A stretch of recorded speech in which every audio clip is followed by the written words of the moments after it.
एक बार की बात है। एक छोटी सी बच्ची थी अनाया। वह बहुत होशियार थी, लेकिन ज्यादातर समय अकेली महसूस करती थी। उसका मन स्कूल और मोबाइल में नहीं लगता था। वह हमेशा सोचती थी, काश मेरी जिंदगी कुछ जादुई होती, जैसे दादी माँ की कहानियों में। एक शाम जब बिजली चली गई, दादी माँ ने उसे एक कहानी सुनाई, इंद्रधनुष का दरवाजा। उन्होंने कहा, ये दरवाजा सिर्फ उन्हीं के लिए खुलता है जिनका दिल सच्चा हो। उस दरवाजे के पार तुम्हारे सपने सच हो सकते हैं। अनाया ने दादी की बातों को गंभीरता से लिया। अगली सुबह वह अकेले पार्क में टहलने गई। तभी एक रंग बिरंगी तितली उसके इर्द गिर्द उड़ने लगी। वो तितली बोलने लगी, अनाया, क्या तुम अपने सपनों की दुनिया देखना चाहती हो? अनाया हैरान थी, लेकिन उसने हामी भर दी। तभी तितली की रोशनी चारों ओर फैल गई और अनाया एक जादुई घाटी में पहुंच गई। वहां आसमान में एक इंद्रधनुष का दरवाजा लटक रहा था।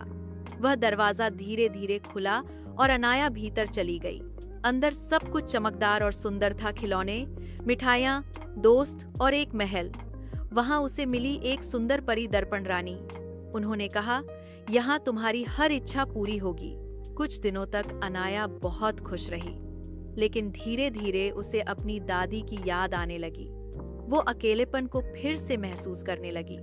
जब उसने दर्पण रानी से पूछा कि क्या वह वापस जा सकती है, रानी ने कहा, अगर तुम यहाँ रहोगी तो असली दुनिया और अपने परिवार को भूल जाओगी। अनाया डर गई।